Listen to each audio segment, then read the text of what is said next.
সুপ্রিয় শিক্ষার্থীবৃন্দ, আসসালামু আলাইকুম। কেমন আছেন আপনারা? নিশ্চয়ই আল্লাহর রহমতে ভালো আছেন এবং বাবা মার কথা শুনছেন, মনোযোগ সহকারে পড়াশোনা করছেন। আমি তাহমিনা আক্তার পলি আপনাদের বিএনআইএস হোম স্কুলের পক্ষ থেকে জানাই সুস্বাগতম এবং শুভেচ্ছা। আজ আমি আপনাদের সপ্তম শ্রেণীর বাংলাদেশ ও বিশ্ব পরিচয়ের ষষ্ঠ অধ্যায়, যার নাম হচ্ছে বাংলাদেশের নির্বাচন ব্যবস্থা, এই অধ্যায়েরই পার্ট 2, অর্থাৎ এই পাঠের নাম হচ্ছে বাংলাদেশের জাতীয় ও স্থানীয় পর্যায়ে নির্বাচন প্রক্রিয়া। যে পাঠের মধ্যে অলরেডি একটা ক্লাস আপনারা আমার পেয়েছেন এবং আজকে আমরা এই পাঠেরই আরেক বাকি অংশটুকু নিয়ে আলোচনা করব। তবে আলোচনার অর্থাৎ যে বিষয়টা ক্ষেত্রটা যেখানে থাকবে সেটা পৃষ্ঠা নাম্বার হচ্ছে 56 এবং 57, যেটা বইতে হচ্ছে এরকম। অর্থাৎ এই সিচুয়েশনের এখানে আমরা এই খ থেকে আমরা স্থানীয় পর্যায়ে নির্বাচন যেটা আপনাদের বইতে রয়েছে এখানে আমরা আলোচনা করব সম্পূর্ণটুকু, এবং আমাদের আলোচনা সম্পূর্ণ হবে এখানে গিয়ে শেষ হবে। এবং এটার উপরে বিস্তারিত আলোচনার ক্ষেত্রে করার সময় যে আলোচ্য বিষয়বস্তুগুলো উঠে আসবে সেগুলো হচ্ছে স্থানীয় পর্যায়ের প্রশাসনিক স্তর ও এই নির্বাচন, অর্থাৎ প্রশাসনিক স্তরটা আমরা এখানে মেইনলি ডিসকাস করব এবং সেখানে যে নির্বাচনগুলো হয় সেই বিষয়ে আমরা বিস্তারিত জানবো। এবং প্রশাসনিক স্তরের নির্বাচন প্রক্রিয়া এবং কোন প্রক্রিয়া হয় এগুলো বিভিন্ন স্টেপ রয়েছে, সেই স্টেপগুলো নিয়ে আমরা এখানে জানবো এবং সেগুলোর বিভিন্ন তথ্য সম্পর্কে আমরা ধারণা নিব। তাহলে আসেন চলে যাই আমরা আলোচনায়। আলোচনা প্রথমেই হচ্ছে স্থানীয় পর্যায়ে নির্বাচন। স্থানীয় পর্যায়টা কি সেটা আমরা একটু বলতে চাই যে এর আগে আমরা জাতীয় পর্যায়ে নির্বাচন সম্পর্কে বলেছিলাম যে জাতীয় পর্যায়ে নির্বাচন আমরা দেখেছি যে 3টা স্টেপে আমরা আলোচনা করেছিলাম। সেখানে আমাদের ছিল আপনার 300 আসনে যে নির্বাচন ছিল সেটার বিষয়ে আলোচনা করেছি। এরপর হচ্ছে রাষ্ট্রপতি নির্বাচন আছে সেই বিষয়ে আলোচনা করেছিলাম। এরপর গণনির্বাচন তো গণভোট নিয়ে আলোচনা করেছিলাম। আজ আমরা স্থানীয় পর্যায়ে নির্বাচন করবো, অর্থাৎ স্থানীয় শব্দটা থেকেই বোঝা যাচ্ছে যেখানে জাতীয় কোনো ইস্যু নয়, এখানে হচ্ছে যেখানে আমরা বসবাস করি, যে অঞ্চলে বসবাস করি না কেন সেই স্থানটাকে প্রায়োরিটি দেওয়া হচ্ছে, অর্থাৎ প্রাধান্য দেওয়া হচ্ছে। এটার উপরে এখানে যেই আপনার অঞ্চলটা, যে অঞ্চলে আপনি বসবাস করেন সেখানে আর কীভাবে আপনার নিরাপত্তা থাকবে বা সেখানকার দেখভাল আপনার কল্যাণকর বিষয়গুলোকে চিন্তা করবে, সেটার সুযোগ সুবিধাগুলো অসুবিধা নিয়ে কি আলোচনা করবে, সেই বিষয়গুলো নিয়ে যখন অর্থাৎ একটা প্রতিনিধি দরকার হয়, অর্থাৎ ওখানে যে একটা স্থানে যে লোকগুলো বসবাস করে সবাই মিলে কিন্তু আপনার একসাথে কথা বলে সেই কথাটা শোনার মতো কেউ থাকবে না, যার জন্য এখানে আমাদের একটা প্রতিনিধির দরকার হয়। অর্থাৎ আমার কথাগুলো আমার হয়ে সেই কথাগুলো সরকারের কাছে পৌঁছে দিবে এবং সেখান থেকে সেইগুলো আবার ঠিকঠাক হয়ে চলে আসবে এবং আমার উন্নয়নমূলক কাজে তারা অংশগ্রহণ করতে পারবে, যার জন্য একজন প্রতিনিধি দরকার হয়। আর সেই প্রতিনিধিটাকে আপনার বাছাই করার জন্য মূলত নির্বাচন প্রক্রিয়াটাকে আমাদের পালন করা হয়, অর্থাৎ বলতে পারেন অনুষ্ঠান আয়োজন করা হয়। স্থানীয় পর্যায়ে নির্বাচনের মধ্যে যে নির্বাচনগুলো আর কি ধরা হয় সেই বিষয়ে আমরা একটু শুনবো আগে। যে মূলত দেখেন এখানে আমরা বলেছি যে স্থানীয় পর্যায়ে নির্বাচনের কথা দেশের শাসন ব্যবস্থা এবং উন্নয়ন কর্মকাণ্ড সুষ্ঠুভাবে পরিচালনার জন্য এটা গুরুত্বপূর্ণ। যেটা আমরা বললাম যে স্থানে আপনি থাকেন সেখানে আপনার উন্নয়নের দরকার হয়, সেখানে কল্যাণের দরকার হয়, সেখানে অসুবিধা রয়েছে সেগুলো দূর করার প্রয়োজন হয়, সুষ্ঠুভাবে পরিচালনারও দরকার হয় এই বিষয়গুলো, যার জন্য এগুলোর জন্য মূলত এটা গুরুত্বপূর্ণ হয়ে ওঠে স্থানীয় পর্যায়ে নির্বাচনটা। এরপর হচ্ছে কেন্দ্রীয় সরকারের অধীনে এই নির্বাচন, অর্থাৎ আমরা বললাম যে জাতীয় পর্যায়ে যে নির্বাচন রয়েছে সেখানে যে সরকার গঠন করা হয় সেই সরকার কিন্তু আপনার পুরো দেশটার নিয়ন্ত্রণ অর্থাৎ পরিচালনার দায়িত্ব থাকে। সেখানে আপনার সেটার পরিচালনাটা যেন আরও সুষ্ঠুভাবে হয়, আরও সুন্দর মতো হয়, সেজন্য তখন তারা কী করে স্থানীয় অর্থাৎ ছোট ছোট অঞ্চলে সেগুলোকে আপনার তাদের প্রতিনিধি নির্বাচন করে সেগুলোকে দেখভাল করার দায়িত্ব দেওয়া হয়। সেক্ষেত্রে আপনার স্থানীয় পর্যায়ের কথা বলা হচ্ছে কেন্দ্রীয় সরকার তাহলে কারা, যারা কিনা একদম মূল পর্যায়ে উপর লেভেলে রয়েছে, যারা যেমন প্রধানমন্ত্রী, রাষ্ট্রপতি, মন্ত্রী পরিষদ, এগুলো হচ্ছে আপনার কেন্দ্রীয় সরকার। তাহলে এদের নির্দেশে আবার ছোট ছোট পর্যায়ে আপনার স্থানীয় পর্যায়ে জেলা পরিষদ, আপনার উপজেলা, আপনার ইউনিয়ন পরিষদের যে বিভিন্ন আপনার প্রতিনিধি থাকে তারা আবার পরিচালিত হয়। তাই সেজন্য মূলত কেন্দ্রীয় সরকারের অধীনে এই নির্বাচনটা হয়ে থাকে, অর্থাৎ কিভাবে নির্বাচন হবে, কারা কারা অংশগ্রহণ করবে, কাদের আপনার অংশগ্রহণ করতে দিলে দেশের উন্নয়ন হবে, সেই বিষয়গুলো তারা এখানে বসে আপনার পরিচালনা করে। তাহলে স্থানীয় পর্যায়ে প্রশাসনিক স্তরসমূহ, অর্থাৎ স্থানীয় পর্যায়ে বলতে আমরা কোন কোন ক্ষেত্রকে বলি বা ধরি সেই ক্ষেত্রগুলোকে আমরা এখানে বলতে চাই। যে মূলত এটাকে আপনার বইতে খুব অত বেশি প্রায়োরিটি দেওয়া হয়নি, কিন্তু এখানে আমি মনে করেছি যে এটাকে একটা প্রায়োরিটি দেওয়ার একটা বিষয়, কারণ স্তরগুলো যদি আপনি নির্বাচন করতে পারেন তখন আপনি স্থানীয় পর্যায়টাকে ভালো মতো বুঝতে পারবেন। সেক্ষেত্রে অর্থাৎ গ্রামাঞ্চল যেগুলো আপনার গ্রামে বসবাস করে সেই গ্রামাঞ্চলটাকে আপনার ধরা হয়েছে, শহরাঞ্চল শহরের বিষয়গুলো ধরা হয়েছে, গ্রাম এবং শহরে মূলত আমরা জোনটাকে ধরি এবং সেখানে গ্রাম এবং শহরের মধ্যে কিন্তু জেলা এবং উপজেলাও রয়েছে, অর্থাৎ এই 4টা ক্ষেত্র বা 4টা স্তরের মধ্যে আপনার প্রশাসনিক স্তরগুলো আপনার সাজানো হয়। আর এই প্রশাসনিক আপনার দায়িত্বগুলো কিভাবে আপনার হ্যান্ডওভার করবে এই অঞ্চলগুলোর উপর ডিপেন্ড করে আপনার গঠনগুলোও কিন্তু সেগুলো মূল্যায়ন করা হয় যে কীভাবে গঠন করলে এইখানের উন্নয়নটা ভালো হবে। তাহলে স্তরগুলোর উপর যদি আমি আপনার গুরুত্ব দিই তাহলে দেখা যায় এই বাকি যে কাজগুলো, যে বাকি যে স্টেপগুলো সেগুলো কিন্তু খুব সুন্দর মতো হয়ে যায়, যার জন্য এই স্তরটা আমাদের আপনার নির্ধারণ করাটা জরুরি যে আমরা কোন কোন স্তরে কিভাবে কাজ করব। তাহলে গ্রামাঞ্চল, শহরাঞ্চল, জেলা এবং উপজেলায় মূলত প্রশাসনিক স্তরগুলো সেট আপ করা হয়, অর্থাৎ সেটিং করা হয় এবং সেখানে যে নির্বাচনগুলো হয়, অর্থাৎ এই ক্ষেত্রে যে নির্বাচনগুলো হয় সেই ক্ষেত্রে নির্বাচনগুলোর নাম হচ্ছে এই, অর্থাৎ এই নির্বাচনই মূলত এরা আপনার নির্বাচিত হয়, প্রতিনিধি নির্বাচিত হয় এবং সারা স্থানীয় পর্যায়ে সারা বাংলাদেশে এই স্থানীয় পর্যায়ের লোকগুলো ছড়িয়ে আছে এবং বাংলাদেশের উন্নয়ন এদের মাধ্যমে হয়ে থাকে। আচ্ছা, তাহলে সেই নির্বাচনের নামগুলো একটু জানি। স্থানীয় পর্যায়ে নির্বাচনগুলো কি? যেমন ইউনিয়ন পরিষদের নির্বাচন আমরা লিখেছিলাম যে গ্রাম শহর, অর্থাৎ এটা গ্রাম ভিত্তিক একটা নির্বাচন। এরপর হচ্ছে উপজেলা নির্বাচন, এটা একটা গ্রাম ভিত্তিক নির্বাচন। এরপর হচ্ছে পৌরসভা নির্বাচন, এগুলো আমরা বিস্তারিত জানবো, জাস্ট আমরা একটু এখন পরিচয় জানছি যে মূলত এটা কি ভিত্তিক নির্বাচন। পৌরসভাটা হচ্ছে শহর ভিত্তিক নির্বাচন, সিটি কর্পোরেশন এটাও শহর ভিত্তিক নির্বাচন। জেলা পরিষদের নির্বাচন এটা গ্রাম এবং শহর উভয় ক্ষেত্রে আছে, কারণ পুরো বাংলাদেশকে আপনার 64টা জেলায় বিভক্ত, সেটা আপনারা জানেন, সেখানে গ্রাম এবং শহর উভয়টাই আছে। যেন জেলা পরিষদ নির্বাচন গ্রাম এবং শহর ভিত্তিক উভয়টাই রয়েছে। পার্বত্য জেলা পরিষদের নির্বাচন, এখানে পার্বত্য বলতে পাহাড়ি এলাকা, যেটা আপনারা বলছেন যে আপনারা 3টা জেলার নাম আপনারা জানেন, সেখানে আমরা শুনবো যে কি কি জেলা, সেই বিষয়ে আমরা এখানে মানে বিস্তারিত বলবো। তাহলে পার্বত্য জেলা পরিষদের একটা নির্বাচন রয়েছে, এটা পাহাড়ি এলাকার নির্বাচন। এরপর হচ্ছে উপনির্বাচন, এটা মূলত এমন একটা নির্বাচন যেখানে কিনা আসন শূন্য হয়ে গেলে তখন এটা প্রয়োজন হয়, অর্থাৎ এটা প্রত্যেকটা উপরে যে 6টা নির্বাচন আমি বললাম, এই 6টা নির্বাচন তো আছে, সাথে জাতীয় নির্বাচন এখানে ইনক্লুড আছে। তাহলে সেই বিষয়ে আমরা বুঝবো যখন আমরা এটাকে বিস্তারিত শুনবো। আচ্ছা, তাহলে অর্থাৎ এই নির্বাচনটা মূলত গ্রাম শহর জেলা উপজেলা সব ক্ষেত্রেই হয়ে থাকে। এখন আসেন বিস্তারিত আলোচনার ক্ষেত্রে, অর্থাৎ আমরা যে স্টেপগুলো বললাম যে নির্বাচন, সেই নির্বাচনের বিষয়ে আমরা বিস্তারিত জানবো, কেন চ্যাপ্টারটা হচ্ছে নির্বাচনের। তাহলে ইউনিয়ন পরিষদের নির্বাচন, ইউনিয়ন পরিষদের নির্বাচন আপনাদের বইতে যেগুলো রয়েছে গণহারে আপনার তথ্যগুলো দেয়া, আমি জাস্ট এখানে চেষ্টা করেছি একটা step by step point out করার জন্য, যেন আপনার ব্রেনে সেটা খুব সুন্দর মতো সেট আপ হয়ে যায়। যেমন এখানে আমরা লিখেছি মোট সংখ্যা, গঠন, তারপর হচ্ছে আপনার নির্বাচন পদ্ধতি, মেয়াদ, এইরকম পয়েন্ট আকারে যদি আমরা পড়ি তাহলে আমাদের তথ্যগুলো মনে রাখতে বা শ্রেণী বিন্যাস রাখতে, শ্রেণী যে আমাদের মাথায় যে তথ্যগুলো থাকে সেটাও সেট কিন্তু খুব সুন্দর মতো থাকে। তাহলে সেই সেট করার জন্য কি পয়েন্টগুলো দরকার? তাহলে মোট সংখ্যা, অর্থাৎ এখানে মোট সংখ্যা বলতে বুঝিয়েছি এখানে ইউনিয়ন পরিষদের সংখ্যা বর্তমানে বাংলাদেশে মোট কতগুলো রয়েছে। তাহলে মোট আপনার ইউনিয়ন পরিষদের সংখ্যা রয়েছে 4554টি, এটা বর্তমানের তথ্য অনুযায়ী। আর অর্থাৎ এতগুলো ইউনিয়নের মধ্যে মূলত আপনার নির্বাচনটা হয়ে থাকে। আর গঠনটা হচ্ছে, অর্থাৎ এই ইউনিয়ন পরিষদ নির্বাচনের ক্ষেত্রে মানে পরিষদ গঠনটা হয় এই নির্বাচনের মাধ্যমে, অর্থাৎ যারা যারা এখানে নির্বাচিত হয় প্রতিনিধি, তাদের নিয়ে ইউনিয়ন পরিষদটা গঠন হয়। তাহলে সেই গঠনটাকে মানে গঠনের মধ্যে কারা কারা থাকে, কোন পদগুলো থাকে আর কি। একজন চেয়ারম্যান নির্বাচিত হয়, অর্থাৎ এখানে যে ভোটগুলো হয় তাদের এই ভোট দেওয়ার মাধ্যমে একজন চেয়ারম্যান নির্বাচিত হচ্ছে। 9 জন সাধারণ সদস্য নির্বাচিত হচ্ছে। 3 জন মহিলা আসনের সংরক্ষিত মহিলা সদস্য নির্বাচিত হচ্ছে। এখানে আপনাদের একটু বিষয় একটা ক্লিয়ার করার দরকার, সেটা হচ্ছে সংরক্ষিত মহিলা আসন বলতে কি বোঝায়।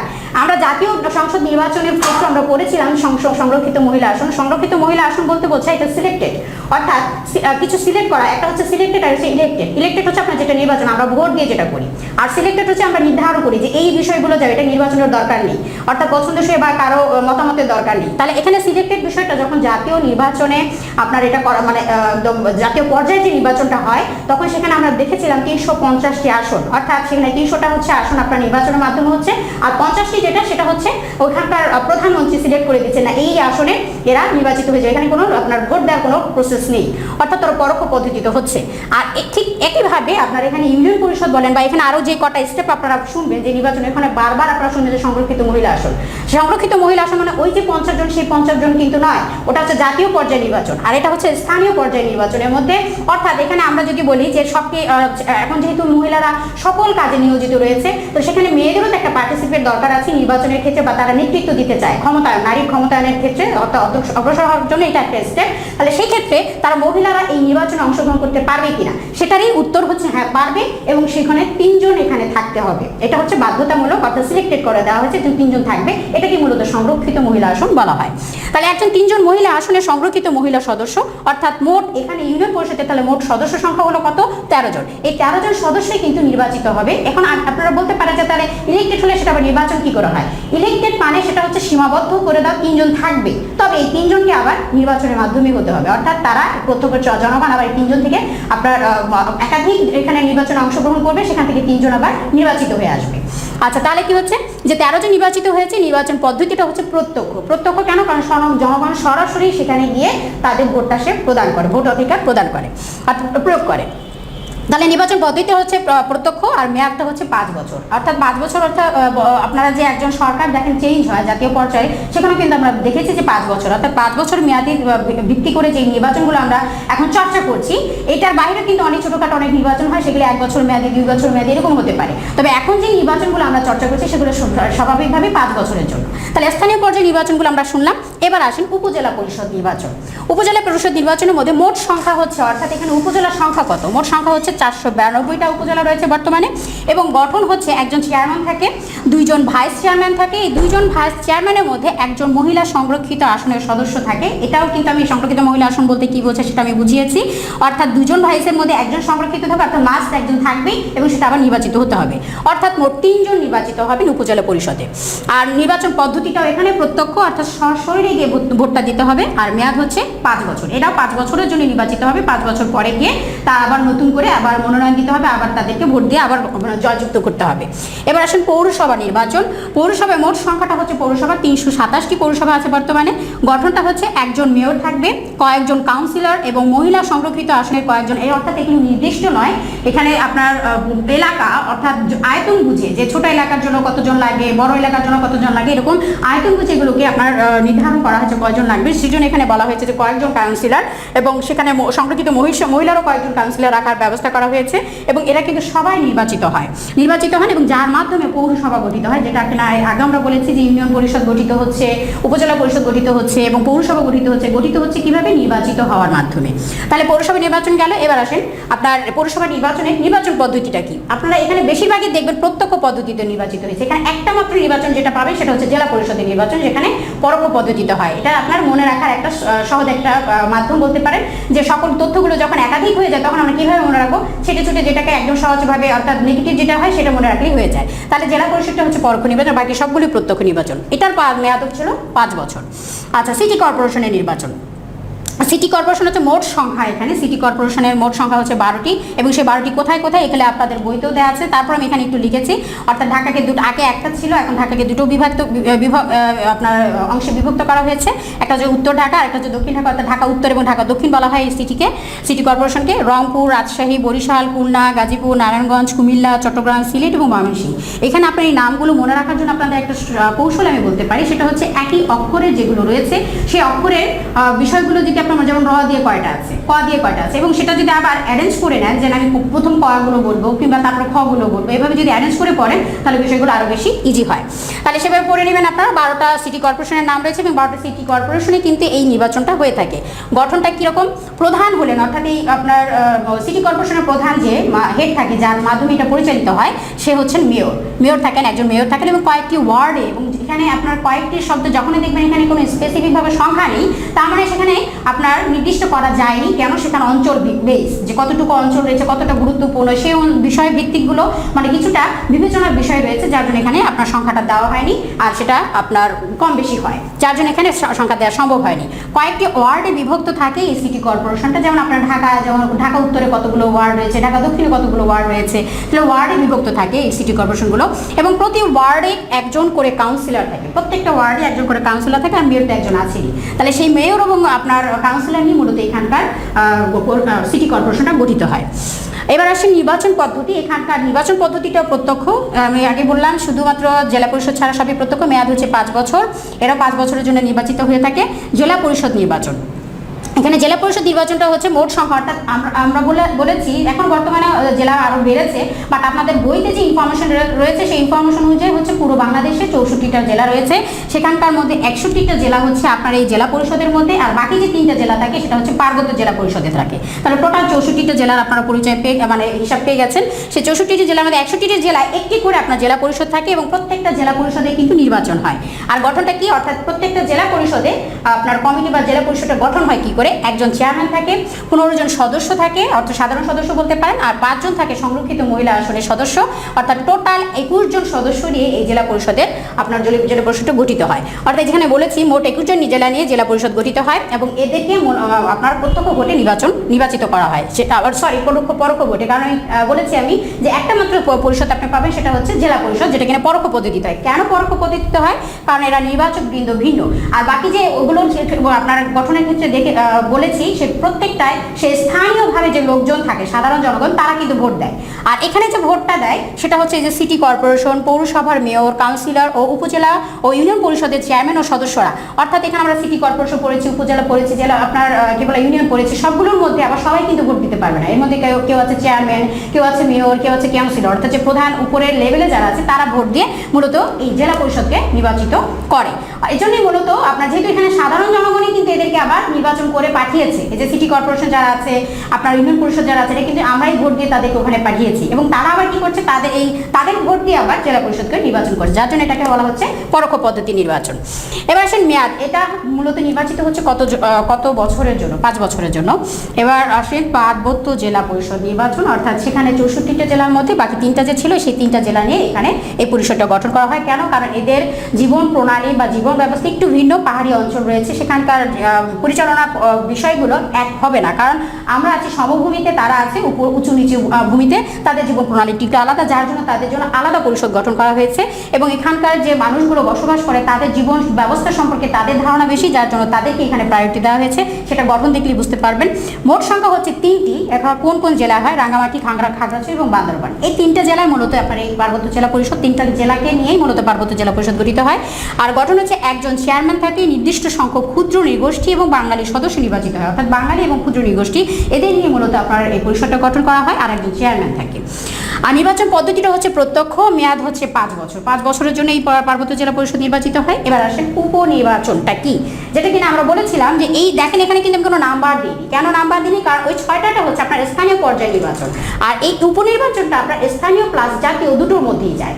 কেন যায়? কারণ হচ্ছে উপনির্বাচনটা হচ্ছে তেমন একটি নির্বাচন যেখানে কিনা আপনার আসন শূন্য যখন হয়ে যায়, অর্থাৎ এই যে আমরা নির্বাচিত করছি এটা কোনো কারণে যদি মারা যায় বা কেউ যদি পদত্যাগ করে তখন তার আসনটা শূন্য হয়ে যাবে, বা যে কোনো কারণে সেই আসনটা শূন্য হয়ে যেতে পারে।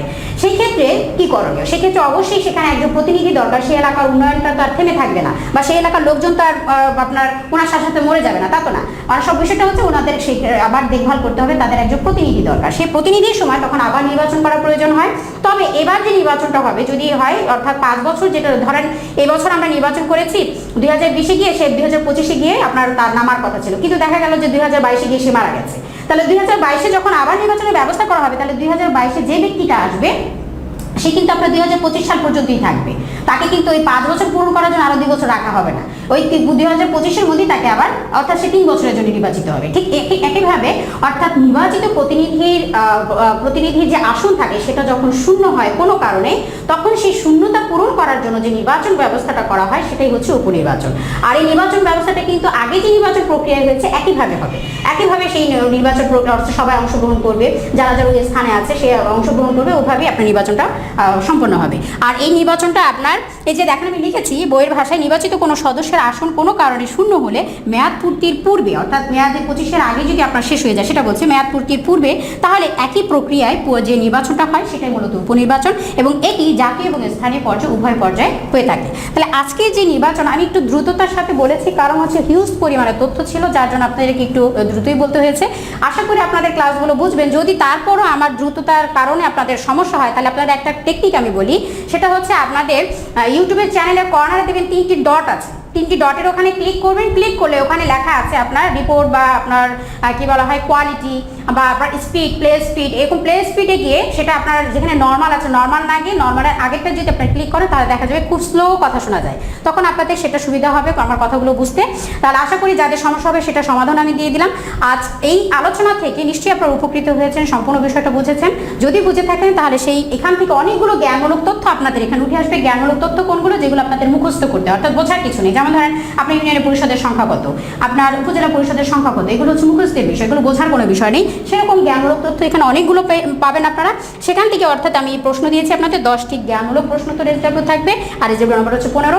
এই এসডব্লিউটা আপনারা অবশ্যই করবেন এবং প্রতি রবিবার আপনাদের স্ব ভবনে এসে আপনাদের এই এসডব্লিউগুলো কষ্ট করে করা এসডব্লিউগুলো জমা দিয়ে যাবেন আর পূর্বের খাতাটা নিয়ে যাবেন। তাহলে আজকে এ পর্যন্তই। আশা করি আপনাদের ক্লাসটা ভালো লেগেছে। নেক্সট ক্লাসের আমন্ত্রণ জানিয়ে আজকের জন্য এ পর্যন্তই। আল্লাহ হাফেজ।